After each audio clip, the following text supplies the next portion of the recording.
বাংলাদেশের রাজনীতিতে এখন ডক্টর পিনাকি ভট্টাচার্যের যে গুরুত্ব, এই গুরুত্বের সঙ্গে আপনি কার তুলনা করবেন? ইরানের আয়াতুল্লাহ রুহুল্লাহ খামেনি নাকি অন্য কেউ যারা সুদূর প্রবাসে থেকেও কোন একটি দেশের রাজনীতি নিয়ন্ত্রণ করেন? এখনকার বাস্তবতা হলো যে পিনাকি যা কিছু করছেন এই বাংলাদেশে ঠিক সমপর্যায়ের কোনো রেকর্ড ২-৪-৫০০ বছরে বাংলা তো দূরের কথা, পৃথিবীর অন্য কোনো দেশে ছিল কিনা আমার জানা নেই। তার নিজস্ব কোনো সংগঠন নেই। তিনি স্পেসিফিক কোনো রাজনৈতিক মতাদর্শের তিনি প্রতিনিধিত্ব করেন না। তার নিজস্ব কোনো এজেন্ডা নেই, অথবা এই সময়টিতে গত ৮-১০ মাসের মধ্যে তার কোনো ফাইন্যান্সিয়াল বেনিফিট ছিল কিংবা কোথাও থেকে ঘুষ খেয়েছেন, দুর্নীতি করেছেন, কোনো একটা নিয়োগ কিংবা বদলিতে তিনি প্রভাব বিস্তার করেছেন, এই সমস্ত দুর্নাম এবং বদনাম আমরা এখন পর্যন্ত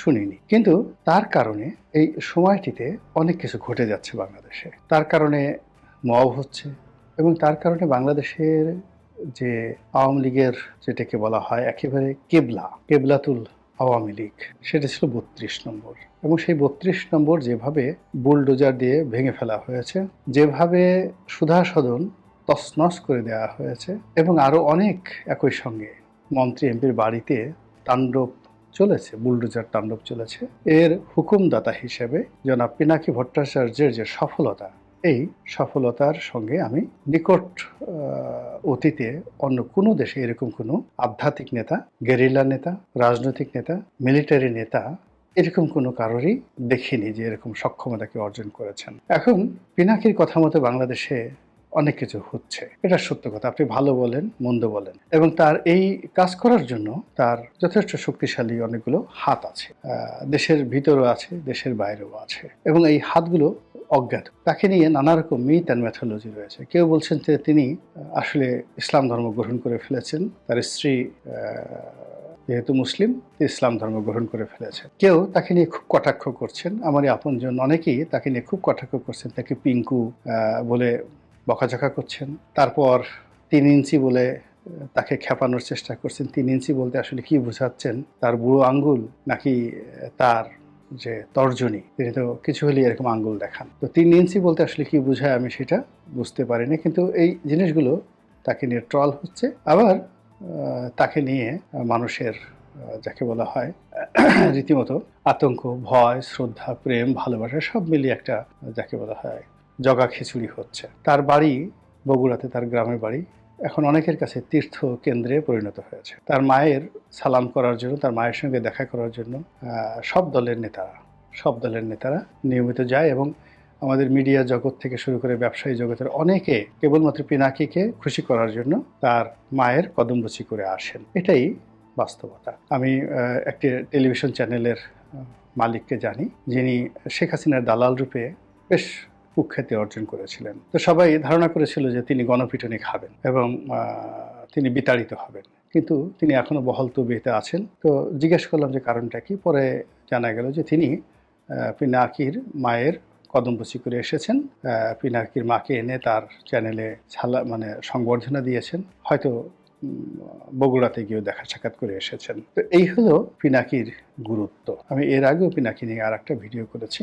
আজকের যে ভিডিওটি সেটি হলো সিপিবি অফিস ভেঙে ফেলার জন্য পিনাকি কোনো চেষ্টা করছেন, নচেত সিপিবির অফিসের নিচতলাতে যে দোকানগুলো রয়েছে, পিনাকি নির্দেশ দিয়েছেন সেই দোকানগুলো যে ভাড়া, সেই ভাড়া তারা যেন আর সিপিবির লোকজনদেরকে না দিয়ে জুলাই আগস্ট ফাউন্ডেশনের তহবিলে তারা সেটা দান করে। এটি জনাব পিনাকির একটা নির্দেশনা। এখন সেই নির্দেশনা তারা মানবেন কি মানবেন না, আগামীতে কি হবে কি হবে না, এটি নিয়ে সারা বাংলাদেশে পক্ষে বিপক্ষে আলোচনা হচ্ছে। পিনাকি বিরোধী যারা লোকজন রয়েছে তারা ট্রল করার চেষ্টা করছেন যে পিনাকির এই যে সিপিবি ভবন আক্রমণ, এটি ফ্লপ করেছে। পিনাকি আবার এটা যাকে বলা হয় তার ইউটিউব চ্যানেলে তিনি লিখেছেন, স্ট্যাটাস দিয়ে লিখেছেন যে তার এই বক্তব্যের পর সেই সিপিবি অফিসের সামনে ব্যাপক পুলিশ প্রহরার ব্যবস্থা করা হয়েছে, জনগণ সাড়া দিবে সময় মতো, কিন্তু পুলিশ যে সবার আগে সাড়া দিয়েছে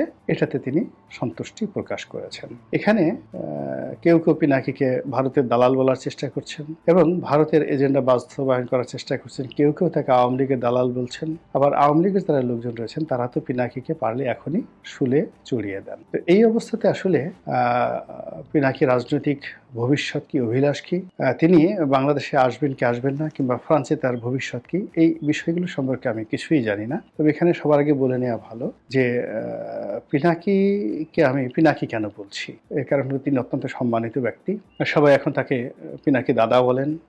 তো সেক্ষেত্রে দেখা যাচ্ছে যে চেহারা শুরুতে জনাব পিনাকি আমার সেই বয়স্ক মনে হয়, কিন্তু জন্ম তারিখ দেখেন 1967, আমাদের সমবয়সী। তো সেই কারণে আমি তাকে পিনাকি বলছি, জনাব পিনাকি বলছি। কিন্তু মানুষজন যে তাকে ভক্তি শ্রদ্ধা করে এটা আমি বেশ সচেতন, এবং একই সঙ্গে তাকে নিয়ে যারা ট্রল করে, গালাগালি করে, সেটাও সচেতন। তাকে যারা ভক্তি শ্রদ্ধা করে আমার আপনজনদের মধ্যে তারাও আছেন, আবার তাকে খুব গালাগালি করেন, ভীষণ রকম গালাগালি করেন। কেউ জোনাকি বলেন, কেউ পিঙ্কু বলেন। তো তাদের অনেকের সঙ্গে আমার ভালো সম্পর্ক।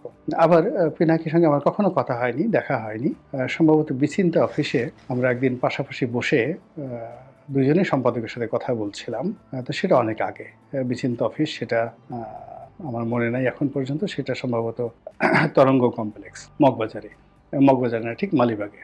ব্যারিস্টার সৈয়দ ইশতিয়াকের অফিস ওখানে ছিল, মিনার মাহমুদ যখন এটার এডিটর ছিলেন। তো এনিওয়ে, এই দূর থেকে তাকে দেখেছি। শাহবাগ আন্দোলনের সময় তিনি খুব অ্যাক্টিভ ছিলেন, একদম সংসদ সদস্য ছিলাম, কিন্তু আমাদের আসলে সামনাসামনি কখনো পরিচয় হওয়ার সুযোগ হয়নি।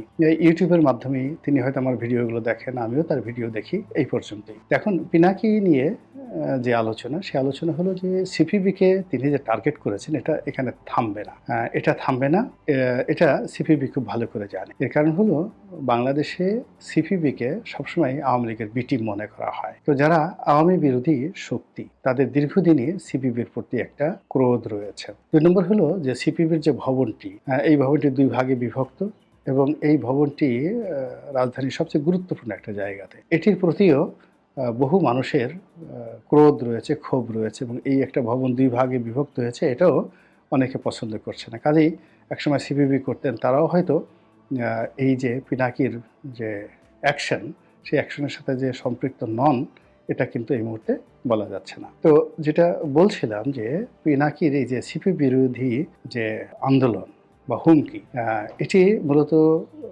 একটা ভয়ঙ্কর মবের দিকে আগামীতে যাবে। এর কারণ হলো আওয়ামী বিরোধী যারা শক্তি, সেটা জামাত হোক, বিএনপি হোক, অন্য সবাই হোক, তারা কিন্তু সিপিবি ধ্বংসের এই কর্মকাণ্ডে পিনাকির যে হুমকি, এটাকে দূরে দাঁড়িয়ে দাঁড়িয়ে তারা কিন্তু তালি দিচ্ছে, তুলি বাজাচ্ছে যে ঘটুক, এরকম একটা জিনিস যদি ঘটে খারাপ হবে না। অন্যদিকে পিনাকি বা তার যারা লোকজন রয়েছেন, তাদের একটা আত্মবিশ্বাস হলো যে আমরা সুধাসদন ভেঙে ফেলেছি, আমরা মাটির সঙ্গে গুড়িয়ে দিয়েছি আপনার 32 নম্বর। সেখানে পল্টনে, যেখানে জামাতের অফিস একেবারে কাছাকাছি, জামাতের মহানগর অফিস আপনি তো জানেন যে পুরানা পল্টনের ভেতরে, তো সেখান থেকে হঠাৎ করে এসে এই অফিস আক্রমণ করা কোনো বিষয় নয়। আবার জামাত যদি এই কাজ না করে, তৌহিদি জনতা যদি এই কাজ করতে চায়, তাহলে যে কোনো শুক্রবার নামাজের পর, জুমার নামাজের পরে কলনে ছাড়েন, কোনো পূর্ব ঘোষণা ছাড়া যদি ওখানে একটা ঘটনা ঘটে, সেটা বুলডোজার হোক বা অন্য, মানে আপনি তো জানেন যে তৌহিদি জনতার হাত এবং হাতিয়ার খুবই শক্তিশালী। তারা যদি এক একজন এক একটা করে হাতিয়ার হাতে নেয়, তাহলে ওই ভবনের ইট ভাঙতে 2-3 ঘন্টার বেশি সময় লাগবে না। আর এই সময়ের মধ্যে জল কামান আসতে আসতে কিন্তু অনেক কিছু হয়ে যেতে পারে। তো কাজেই সে যেহেতু এই ঘোষণাটা দিয়েছে, এটাকে থানা পুলিশ প্রশাসন যারা আছে তাদেরকে কগনিজেন্সে নিতে হবে। এর কারণ হলো এটা তার জন্য একটা জীবন মৃত্যুর বিষয়, জনাব পিনাকির জন্য।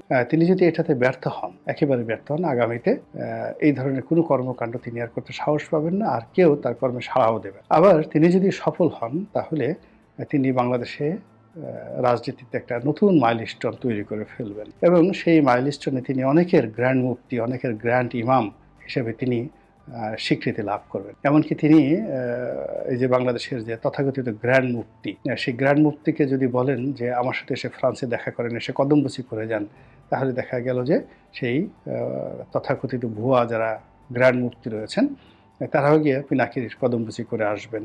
এরকম একটা অবস্থা সৃষ্টি হবে সিপিইউ অফিসের এই সফলতার মাধ্যমে। আর যদি ব্যর্থ হয়ে যায় আগামী ২-৪-৬ মাসে, তাহলে তার কোনো কথা তো দূরের কথা। তার যে ভিডিওগুলো তখন এভারেজ এখন 500,000 ৫ লাখ থেকে 1 মিলিয়ন যে ভিউ হচ্ছে পার ভিডিওতে, এটা আগামী ২-৩ মাসের মধ্যে লাখের নিচে নেমে আসবে এবং ৬ মাস পরে এটা ১০-১২ হাজার লোক দেখবে কিনা তাও সন্দেহের বিষয়। তো কাজেই পিনাকি যেহেতু এই জিনিসটা বলে ফেলেছেন, তিনি এটার গুরুত্ব বুঝতে পারেন। বিকজ যে জিনিস খুব বেশি দ্রুত উত্থিত হয়, তা আবার খুব দ্রুত তাদের পতন হয়। তো কাজে তার যে উত্থান এই রাজনীতিতে অতি দ্রুত হয়েছে, ফলে এটাকে তাকে টিকিয়ে রাখতে হবে, যে কোনো মূল্যে তাকে টিকিয়ে রাখতে হবে এবং সেই টিকিয়ে রাখার জন্য তিনি এখন কি করেন সেটাই দেখার বিষয়।